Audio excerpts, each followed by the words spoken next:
Kaya po mga minamahal, tayo po narito na sa pinakamahalagang yugto natin po balagawain. Ito po ang bakinig ng Ebanghelyo ng Kaligtasan. Kaya po inaayahan ko po yung tumayo bilang pagbibigay galang sa salita natin pinakamamahal na Jesus. Na ito po dadalhin ng ating mangaral, ang ating beloved preacher, beloved Brother Hill Cruz. Palakpakan po natin ating pinakamamahal na Jesus. Amen. Praise the Lord. God bless you po, beloved co-preacher, Paul Manzano. At tayo po muna magkaya sa pong dumalangin sa ating pinakamamahal na Panginoon sa Kristo. Amen. Praise you. Opo, dakila mapagpala mong banal sa langit sa makapangyarihang pangalan mo.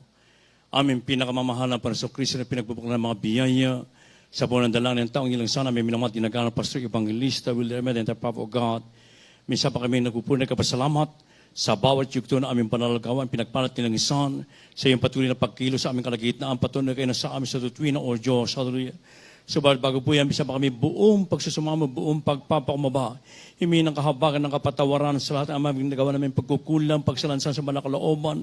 Patawaran mong bawas sa amin, O Diyos. Hallelujah.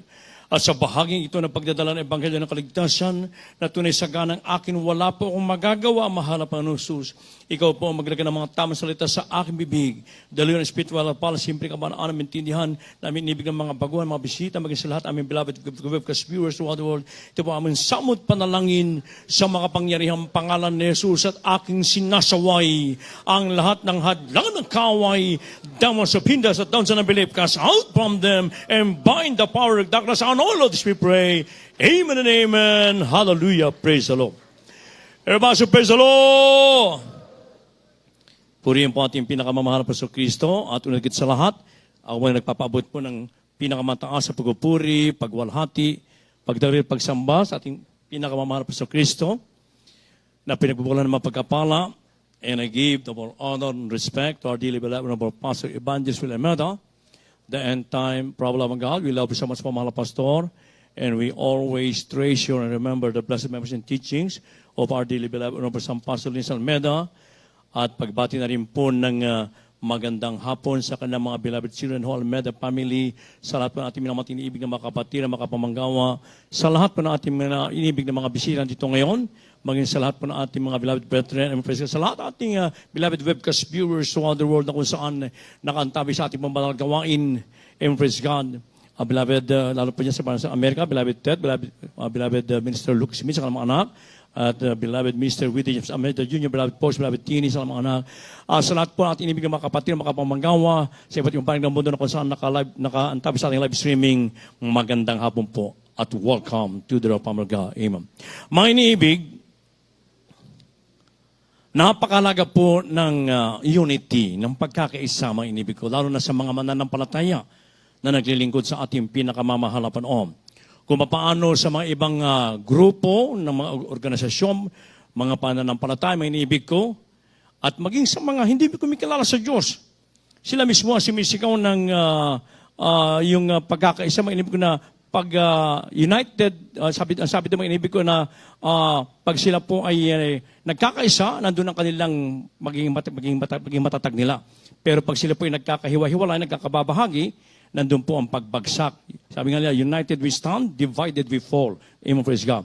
Kaya manibig ko, atin mo nang mabasahin dito sa banal na kasulatan, na kung saan ay, nung panahon na si Herodes, manibig si King Herod, na kung saan ay kanya pong tinutugis at pinahirapan ang mga ilan sa mga iglesia.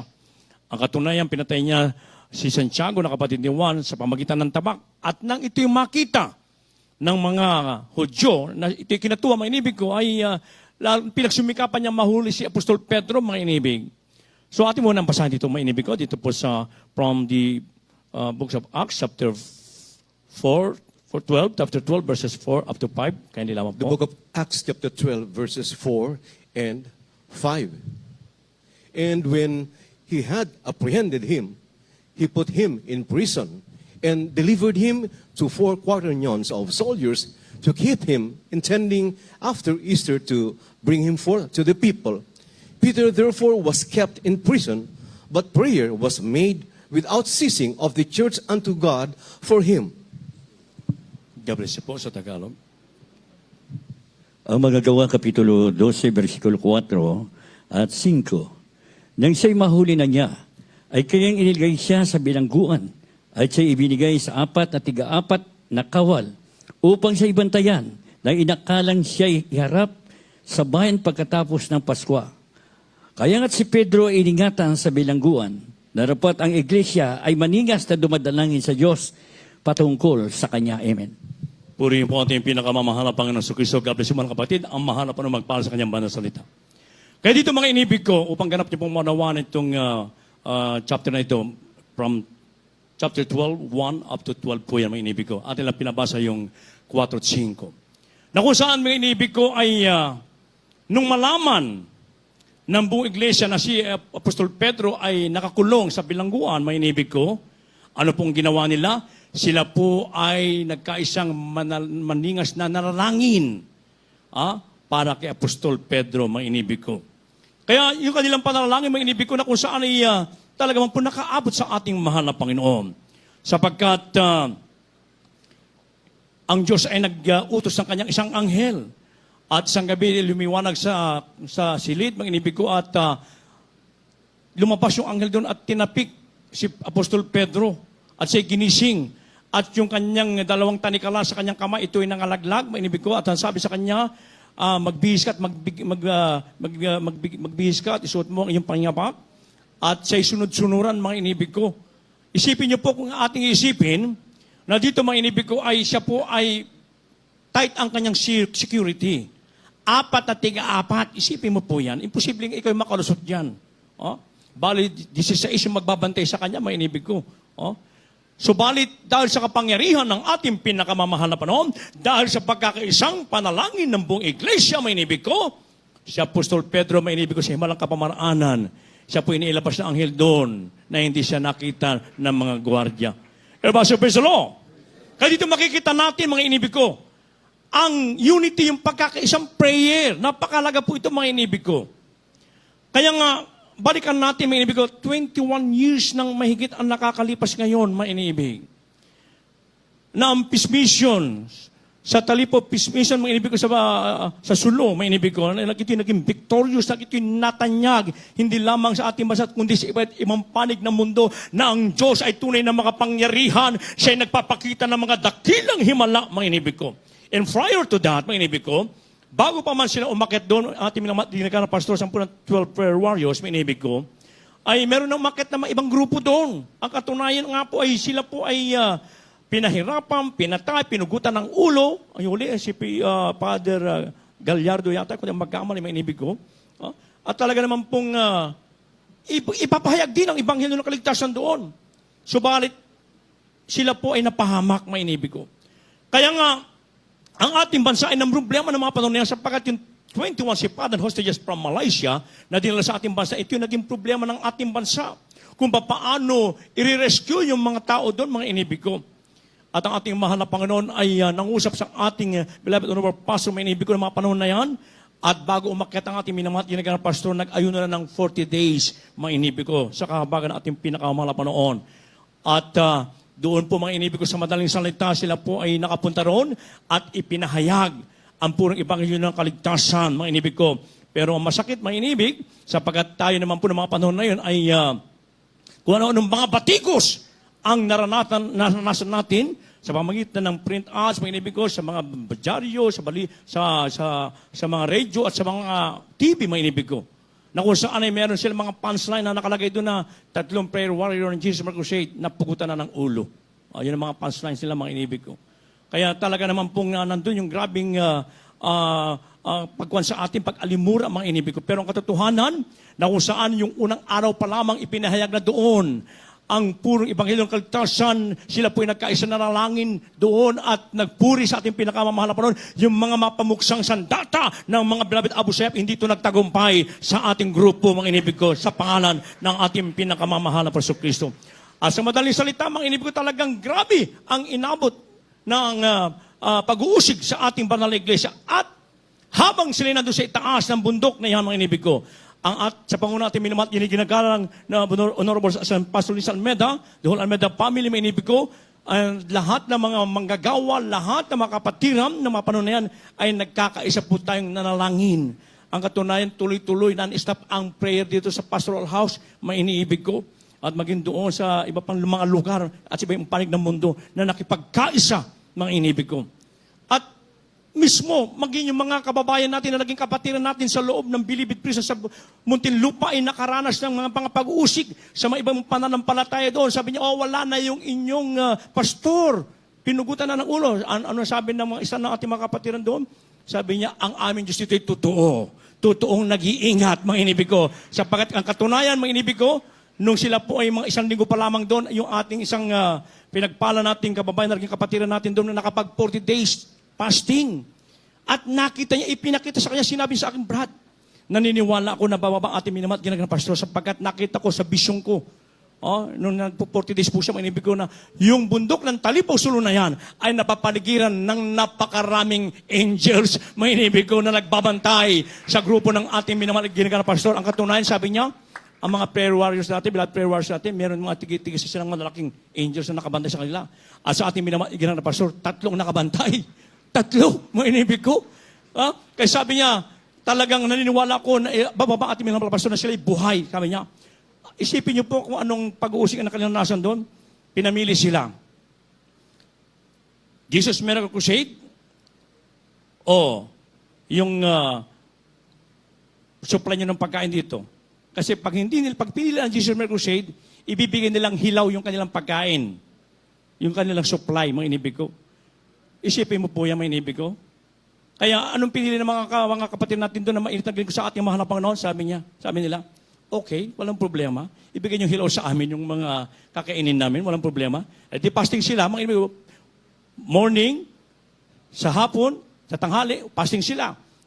Inipon nila, nung nakaipon sila makapambili ng gas stove, doon lang sila nagbe-break nagtutumor sila, mga inibig ko. Ibig sabihin, lalong napaganda sapagkat sila po ay nagkaisang nalalangin, nag-ayuno rin doon sa loob ng bilangguan, mga inibig. Ano ba, Super Salo? At lahat tayo nakaranas ng pag-uusig, mga inibig ko. Subalit, dahil sa pagkakaisang panalangin ng banal na iglesia ito sa puno ng ating beloved Honorable San Pastor Linis Almeida ng mga panahon na yan, beloved children, mga inibig ko, lahat tayo yung ating panalangin ay tinugon ng ating pinakamamahal na panahon. At yung po ngayon ang sineselebrate natin na isa-isang yung mga 21 si Father Jose Jesus, yung mga inibig ko ay isa-isang pinalaya ng ating pinakamamahal na panahon. At yung ating grupo ay talaga naman pong sinalubong pa doon pa sa Heroes Hall sa Malacanang. Palakpakan po ating pinakamamahal na Panginoon. Kaya dito makikita natin kung gaano kahalaga yung pagkakaisa ng bawat mananampalataya. Yun lang kanina nag-testify kanina. Namatay na ng 2 hours yung kanyang yung bata yun, may inibig ko. Nagkaisa lang silang nalalangin. Isipin mo, 2 hours na. At talagang nangitim na lahat ng kanyang katawan, mga kuko, mukha, mga inibig ko. Pero sa isang kanilang pagkakisang panalangin, ito'y binuhay ng ating mga halapanon sa punong dalangin ng kanyang propeta. Palakpakan po ating pinakamamahal na panahon. Kaya mga inibig ko, tayo po'y tinawag na iglesia, a body of Christ, at nagkakaisa, mga inibig ko. Kaya ating basahin dito po, magkasunod pong basahin dito po sa 1 Corinthians chapter 12, verse 27, and Romans chapter 12, verse 5. Kanila man po. 1 Corinthians chapter 12, verse 27. Now ye are the body of Christ, and members in particular. Romans chapter 12, verse 5. So we, being many, are one body in Christ, and everyone members one of another. God bless you po. Dito po sa unang mga taga-Korinto, Kapitulo 12, versikulo 27. Kayo nga ang katawan ni Kristo at bawat isa'y sama-samang mga sangkap niya. Dito po sa aklat ng Roma, versikulo 12, Kabanatang 12. Kapitulo 12, versikulo 5. At gayon din naman na marami ay iisang katawan kay Kristo at mga sangkap na sama-sama sa isa't isa. Amen. Amen. God bless you mga kapatid. Everybody praise the Lord. So lahat po tayo mga inibig ko sa ating nabasang talata, tayo po ay may ginagampanan. Tayo po ay may ginagampanan. Tulad sa isang katawan, meron tayong kamay, meron tayong ilong, mga inibig ko, meron tayong mata. Iba-ibang parte ng katawan na kung saan ito po ay nagagamit, mga inibig ko. May sarili mga gamit. Kaya tayo man din bilang mga anak ng Diyos, mga inibig ko, na tinawag ng ating pinakamamahal na Panginoon, na kung saan ay kung tayo po ay ginagamit, halimbawa, bilang mga awit, bilang manunugtog, bilang mga ngaral, bilang member ng banal na gawain ito, at ginagamit tayo sa pagbibigay, mga inibigay, lalo natin itong pag-ibayuhin kung ano po yung mga ibinigay sa atin na mga gampanin ng ating pinakamamahal ng Panginoon Kristo. Kaya sabi dito po na bagamat tayo marami sa bilang, subalit tayo po ay laging nagkakaisa sa isa lamang layunin. Ang lahat magsabing praise the Lord.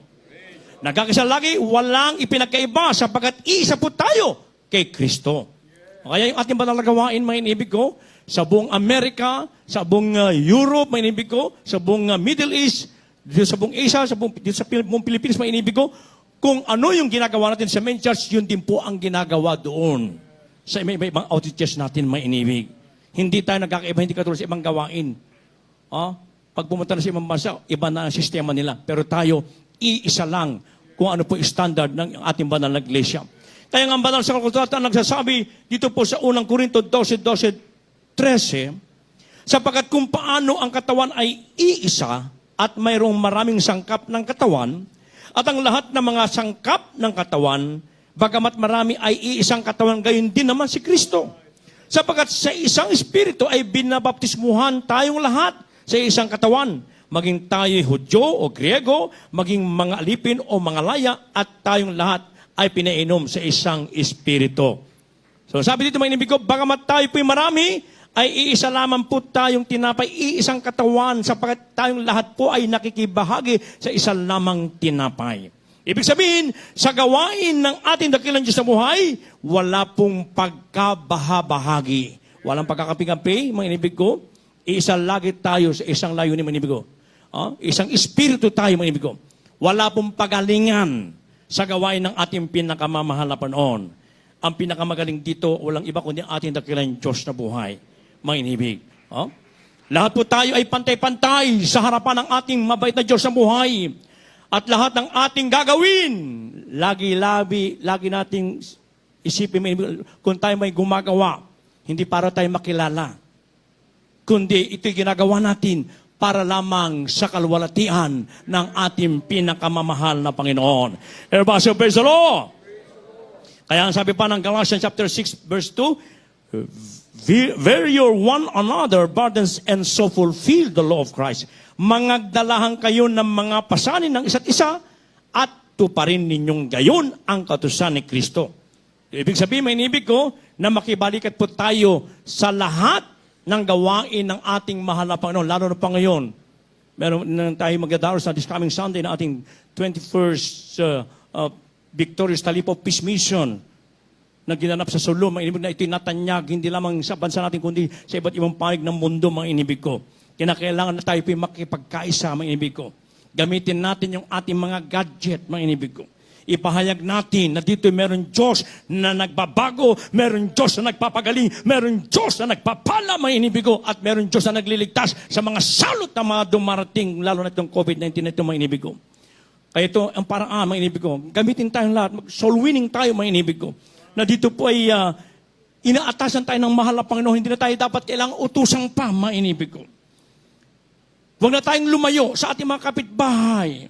Yung ating mga unsaved loved ones, ating silang anyaya na may lapit sa gawain ng ating mahal. Pagkaisahan po natin yan sa pagkatotoo na napakarami ang papunta roon sa kapahamakan at walang ibang gagamitin sa panong ito, kundi ang gawain ng Jesus Miracle Crusade International Ministry sa pangunan ng kanyang totoong pastor, totoong propeta ng Diyos, ating ginagana na Pastor Evangelista Will Almeida, preaching the word of God with power and anointing, mga inibig ko. Lahat tayo na nagsimpalataya, nagtiwala at nagsagawa ng kalooban ng Diyos.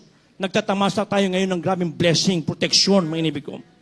Kaya nga, nakakabless, mga inibig ko, kapatiran natin sa parte ng Pasay, na kung saan ay naanyahan ako nung kahapon, mga inibig ko, at pinuntahan namin yung kanilang pangalawang block, mga inibig ko, at amin pong pinatanggap yung maglola, 87 years old, saka isang 8 years old, mga inibig ko, na tumanggap sa ating mahal na Panginoon. Natabang sila po ay nakikinig.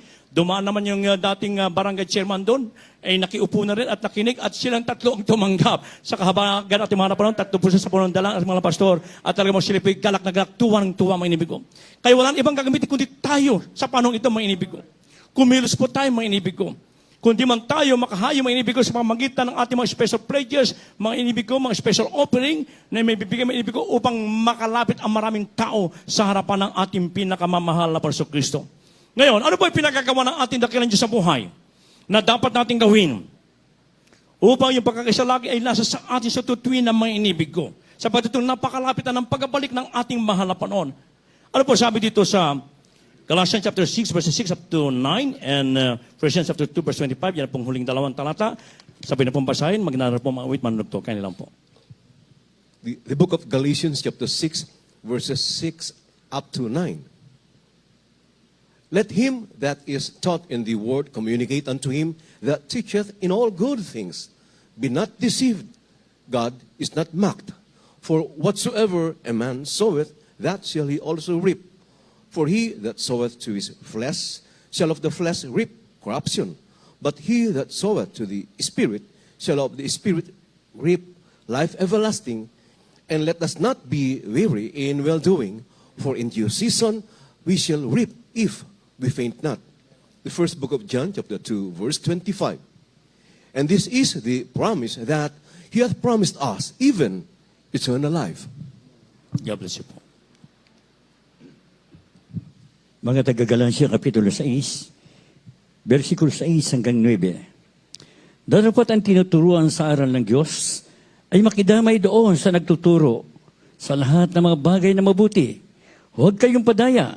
Ang Diyos ay hindi napapabiro, sapagat ang lahat ay hasik ng tao ay siya namang aanihin niya. Sapagat ang naghahasik ng sa kanyang sariling laman ay sa laman mag-aani ng kasiraan. Dapat ang naghahasik ng sa Espiritu ay sa Espiritu mag-aani ng buhay na walang hanggan. Amen. At huwag tayong mga pagod sa paggawa ng mabuti, sapagkat sa kapanahunan ay magsisipag-ani tayo kung hindi tayo mga hihimagod. Dito po sa unang Juan Kapitulo 2, ang talatay 25. At ito ang pangakong kanyang ipinangako sa atin, ang buhay na walang hanggan. Palakpakan mo ating pinakamamahal na Panginoon. Everybody, praise the Lord! So ito po yung pinagagawa ng ating dakilang Diyos sa buhay na dapat gawin ng bawat Kristiyano na naglilingkod sa ating mahal na Panginoon at ating pong pagkaisahan ito. Lagi na tayo po yung makidamay tayo sa lahat ng bagay na mabuti, sa nagturo sa atin. Minibig ko tayo tinuruan na ang atin na naman pong gagawin. Minibig ko tayo umani na ng umani. Ang gagawin naman po natin, tayo naman po ay makibahagi, mga inibig ko. Sa pamamagitan ng ating special offering, special pledges, kahit sa ibang bansa ka, mga kapatid, pwede mo ipadala yan, mga inibig ko. Praise God. At yan magagamit para sa pamalakaya pa ng maraming kaduluwa. At huwag tayong padaya, sabi ng Biblia, sapagkat ang Diyos ay hindi napapabiro. Kung ano po yung ating itinanim, ay siya rin ang iyong aanihin.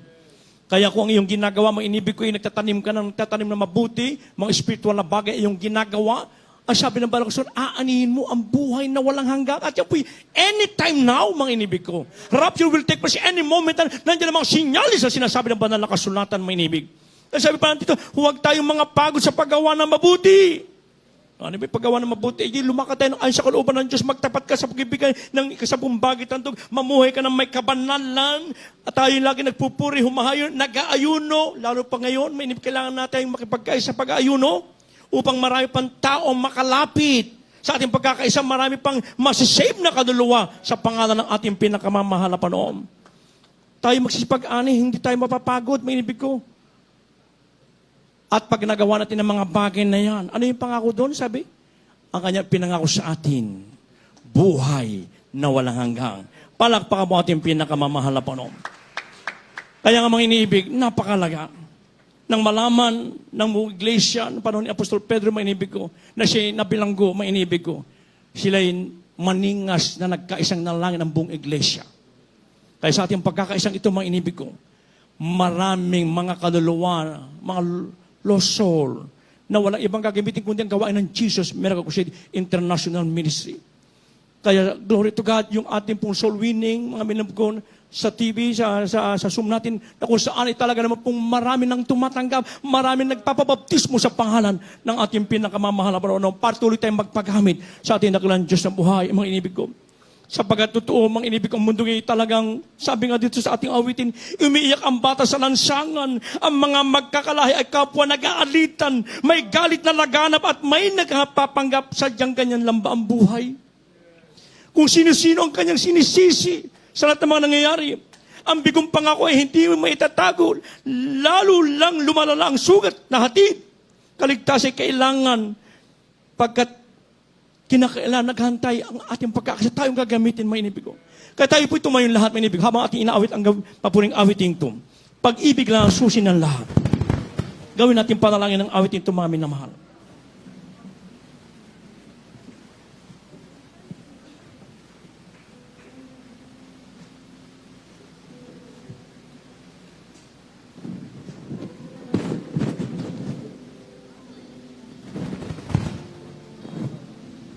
Hallelujah. Sa ating inibig ng mga baguhan, dito po kayo sa harapan. Tanggapin niyo po ng forma ng ating mga halapan. Ngayon po ang araw ng kaligtasan. Ngayon ang araw ng pagtanggap. At habang ating inaawit ang awiting ito, ito sa ating mga kamay. Ating bulay-bulayin ang kabutihan ng Diyos. Yung minsan ng awiting ito. Na dati, ganito rin tayo dati, mga inibig ko. Subalit tayo pinagpanan lubos. Sapagkat ginamit ang ministeryong ito sa puno ating minamahal ginagawa ng pastor. Beloved, ano ba ang pastor ni Salmed, beloved, whole on the family. Hallelujah, hallelujah, hallelujah.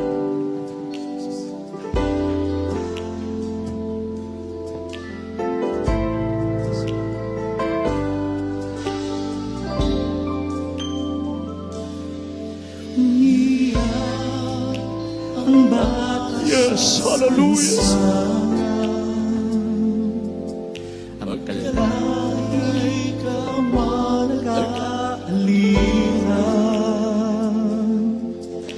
May galit na nagkala at may mga nagpapanggap, sadyang ganyan lang ba Hallelujah, ang hallelujah. buhay? Sino na ang aking nasisisi sa lahat ng mga nangyayari? Ang bigong mga pangako ay di mo na maitatago, lalo lang lumalala ang sugat na hatid. Hallelujah. Kaligtas ay kailangan na, pagkat naghihintay siya sa ating pagkakaisa. Pag-ibig lang ang susi ng lahat, ang siyang magbubuklod sa ating lahat.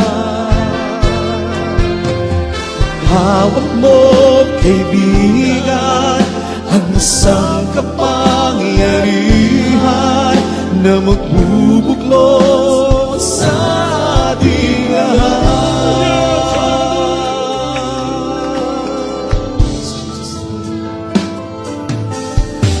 Umiyak ang bata sa lansangan, ang magkalahi ay kapag nag-aalita. Mga iniibig ko. May galit na lagala, Galit ay laganap. may mga nagpapanggap, Hallelujah. sadyang ganyan lang ba ang buhay? Kung sino-sino na ang aking nasisisi sa lahat ng mga nangyayari, ang mga pangako ay di mo na maitatago, lalo lang lumalala ang sugat na hatid. Kaligtas ay kailangan na pagkat naghihintay siya sa ating pagkakaisa. Pag-ibig lang ang susi ng lahat, at siyang magbubuklod sa ating lahat. Hawak mo, kaibigan, ang isang kapangyarihan na magbubuklod sa ating lahat. Si Jesus ang susi ng lahat, at siyang magbubuklod sa ating lahat.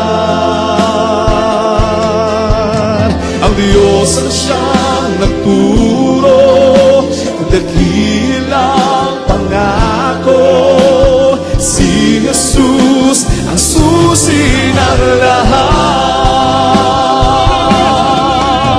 Si Jesus ang susi ng lahat,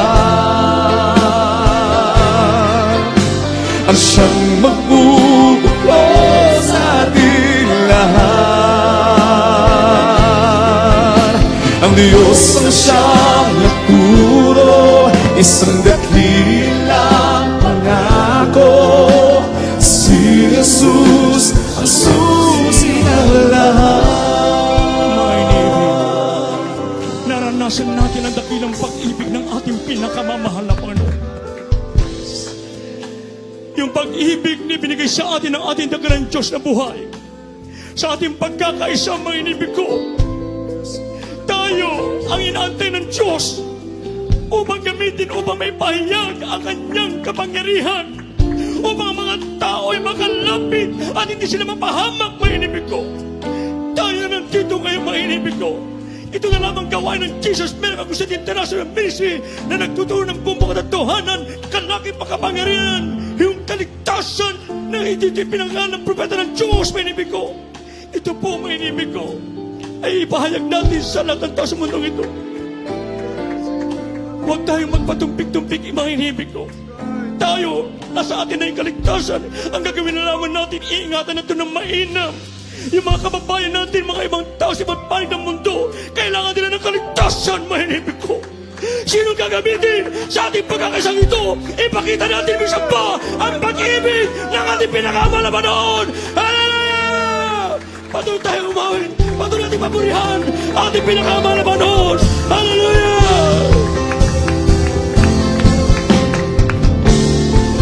Glory to God. We love you, dear Jesus. We love you, dear Jesus. Thank you so much, Si Jesus. Jesus ang susi ng lahat, at siyang magbubuklod sa ating lahat. Ang Diyos ang siyang nagturo, isang dakilang pangako. Si Jesus ang susi ng lahat. Si Jesus ang susi ng lahat,